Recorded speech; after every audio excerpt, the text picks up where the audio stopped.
Hello physics students, this is Dr. Berenzi, and this is a video on a couple of example tension problems. And these are involving tension in two dimensions, so trying to figure out what is the tension on a couple of ropes that are hanging masses. So the example that we looked over in class, at least we started with, was an example similar to this, where we had a 10 kilogram mass and it was suspended from the ceiling by a rope that is at a 20-degree angle, and then we had a second rope that was horizontal that also held the block in place. So we're assuming that this block is stationary. So very often what you'll have to do to start off a physics problem is to draw a sketch similar to this one, because sometimes they don't always tell you exactly, or they don't give you a sketch, but you have to draw one on your own. So any good physics problem, that's what you start off with. The next thing we want to do is we want to draw a free body diagram, which is just the object itself and the forces acting on the object. In order to figure out what all the forces acting on this object are, let's figure out first of all, what does this interact with, this block? Well, we know that it interacts first of all with the left rope. It interacts with the right rope. And finally, it interacts with Earth. There are no surfaces that the block sits on, so we don't have anything to write other than the two ropes and Earth. Okay, so the forces acting in this case, the left rope exerts a tension, so let's call that FTL. The right rope exerts also a tension, so let's call that FTR. And then the Earth exerts a gravitational force on the block. Now that I've identified all the forces that could possibly be interacting on this block, let's put them in a free body diagram. So we're going to draw a dot to represent our object of interest, and we have the tension force from the left rope moving or pushing to the left or pulling to the left. You have the right rope, and its tension force is along its length, so that tension force will go up and to the right. And finally we have gravitational force, which is pointing straight down. Okay, well, this is exactly what a free body diagram would look like. Great. Well, I have no idea if these forces are balanced or not just by looking at this diagram. So what I have to do is actually break all of these vectors down into x and y components. So that's going to be the next thing that I try to do. The tension force from the left rope is moving to the left. So this is where I want to start keeping track of signs, is when I start breaking these down into components. So let's designate this as negative FTL. We have the force due to gravity going downward, and force due to gravity is equal to negative m times g. That's a downward force in the y direction. This vector is not pointing along the x or the y axis, so I actually have to break it down by constructing a triangle. So let's do that. Oh, interesting. Well, for some reason, my triangle left me, so let me back up and actually insert that. Something happened there. Okay, so I'm going to draw a copy of that vector, that FTR vector. Let me get the right color here, because I want to color code all of these steps. Okay, so I'm going to make a copy of this vector, and I'm going to put it down here. That looks about right. And I know that it has two components. It has a component in this direction. That's the x component of the vector.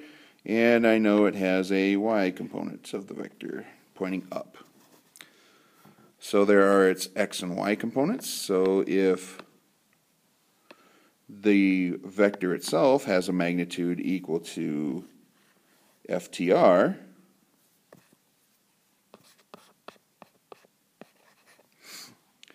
the x component, we know that this angle is 20 degrees. So its x component is going to be FTR cosine of 20 degrees.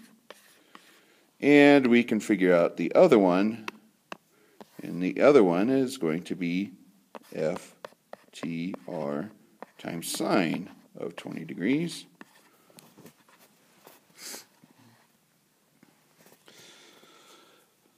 What I want to put into this chart right here is not the vector that goes off and up to the right, but I actually want to put its x and its y component in there. So let's go ahead and do that. So let's put this FTR cosine 20 vector in this position, and then the FTR sine 20 vector will go pointing straight up. So now I have all of these vectors broken down into components that point all up or down, or all left and right. So now I've broken it down into components. Now that I've done that, I can treat the x and y forces separately, and I can write Newton's second law. Oh, there's my triangle, now that I don't need it anymore. Let's finish that off. Anyway, as I was saying, now that we have the x and the y components of these forces, we can now use Newton's second law. Oops, that's not the part I wanted to erase, sorry. I'm trying to erase stuff as I talk here. I want to backtrack there. And this is the stuff I want to erase. So anyway, as I was saying about Newton's second law, we can treat the x direction and the y direction independently. So let's write Newton's second law for the x direction. F net equals ma. And this F net is only the forces acting in the y direction. So it would be this force and that force added together. In the y direction, we have F net equals may, acceleration in the x direction, or y direction, excuse me. And the forces that make up this F net are just the forces acting in the positive, negative y direction.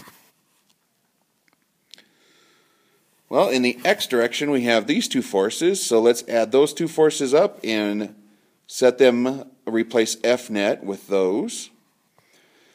We are assuming that this block is staying still, so its acceleration has to equal 0. So on the other side of Newton's second law equation, we have 0.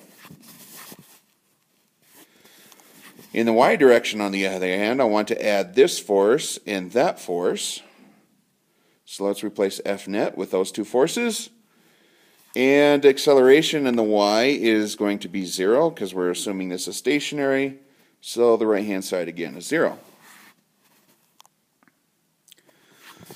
Okay, now that I've written Newton's second law for both of those directions, let's go ahead and solve to find out what the tension in each of the ropes is. Well, if I look at this, it looks like I have two variables in this equation. I have one variable in this one, so it'd probably be more helpful for me to solve this equation first in y. So let's go ahead and do that. So I have FTR times sine of 20 degrees minus 98, that's what this is, 10 times 9.8, equals 0. And when I go ahead and isolate FTR, the tension in the right rope, it turns out that that force, that tension, is 286 newtons. Okay, so that takes care of the y direction, but I can take care of the x direction by replacing this with the answer I just found. So let's do that. And let's evaluate what this is. It turns out to be 269 newtons. So the tension in the left rope is negative 269 newtons. And I just realized that I forgot a negative sign there. All right. Negative 269 newtons. Actually, I'll back that up. Try that again. Negative 269 newtons. There we go, that looks better. Okay, so we were able to find the tension in both of the ropes.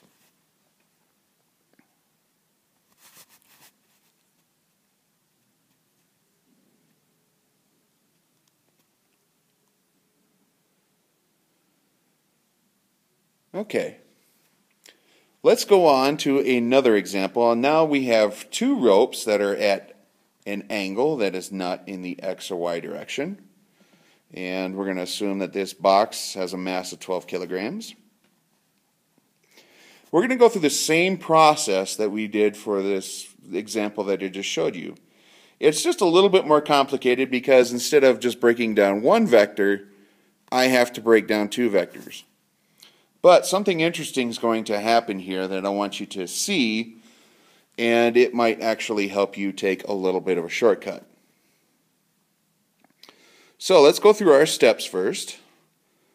First we're going to draw a sketch, which I just drew here. And then we're going to draw a free body diagram. So let's do that. Let's identify the things that are interacting with this 12 kilogram block. It turns out that it's going to be, first of all, we have the left hand rope. We have the right hand rope.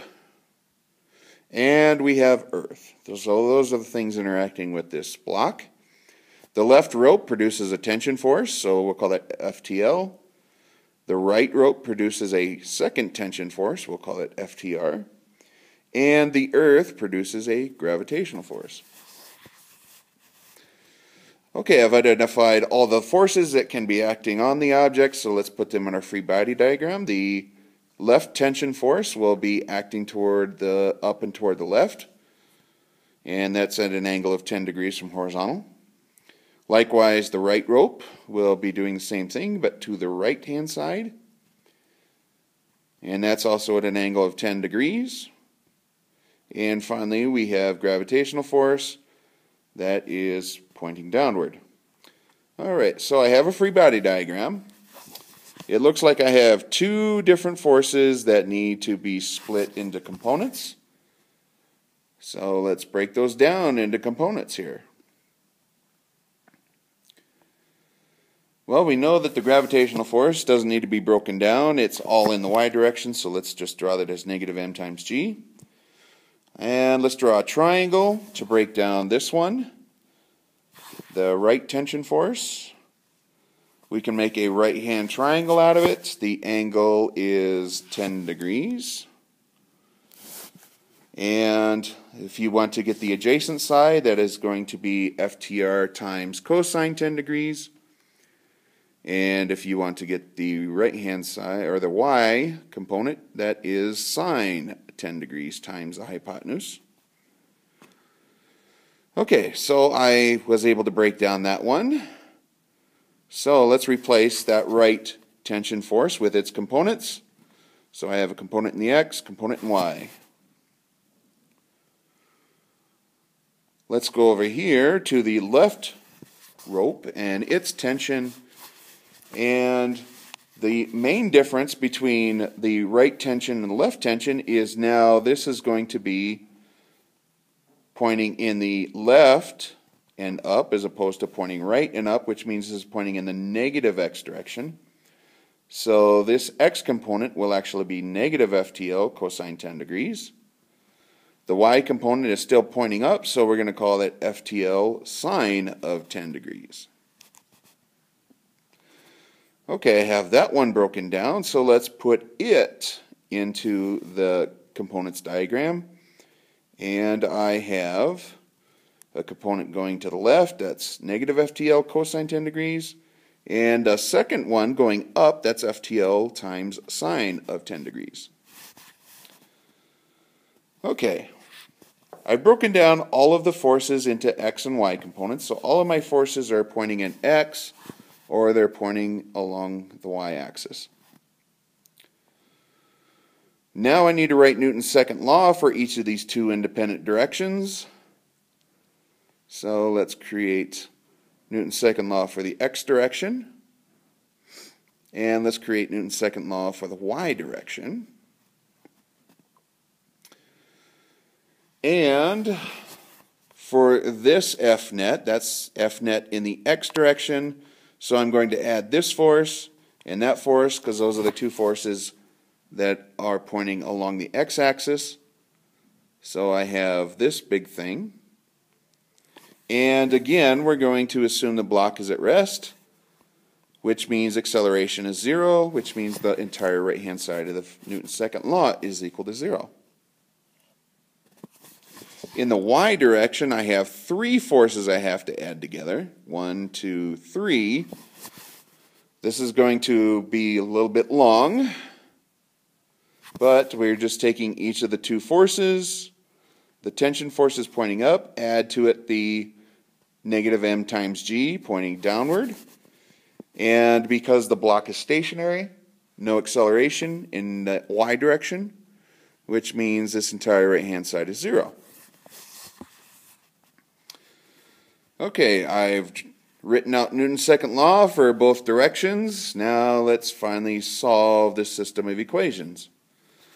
This one's a thornier one to solve than the previous example, but it is possible to do. I'm going to look at the x direction first, and what the first things that I notice is that these two things share a common factor. They share cosine 10 degrees, so I can go ahead and factor those out, and I'll be left with cosine 10 degrees on the outside, and then these two forces added together on the inside, and that's going to equal 0 again. Well, I could divide both sides by cosine of 10 degrees, and I will get negative FTL plus FTR equals 0 still. Well, if I add FTL to both sides, that's going to tell me that the tension in the right rope is equal to the tension in the left rope. Now, here's where I want to take a pause in solving and ask ourselves, how did we get this result? Well, the reason we got this result is because we had a common factor of cosine 10 degrees. And the reason we had a common factor cosine 10 degrees is because these two angles were equal. So if these two angles are equal, you know that their tension forces also have to be equal, as long as there are no other forces acting in the x direction.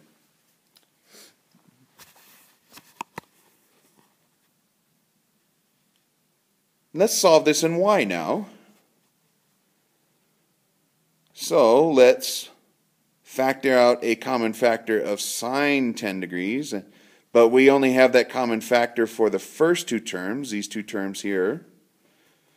We don't have it for this term, so that's why I didn't put that in parentheses. But I did evaluate it. I multiplied 12 times 9.8, and I got negative 95.6. So let's add 95.6 to both sides and then divide by sine of 10 degrees. And when I do that, I'm left with just what's in parentheses here on the left side. But now I end up with 95.6 divided by sine of 10 degrees on the right-hand side.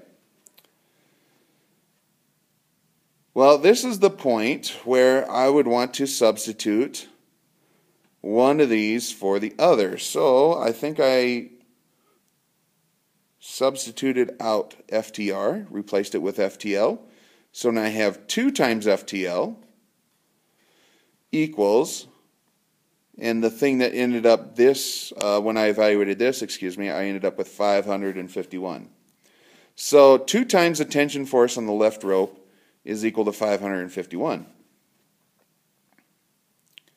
I know that these two tensions are equal from this equation, so I know that if I divide this number by 2, I am going to get the tension force in both of the ropes. And that tension turns out to be 275 newtons. So this rope has a tension along it of 275 newtons, and so does that rope. Okay, I know this was a longer video, but I went over a couple of examples. I know I went through them fast, but I went through them fast because I wanted you to see the steps. And if you want to get into the nitty-gritty details, of course you can. You just need to pause the video to try to figure them out.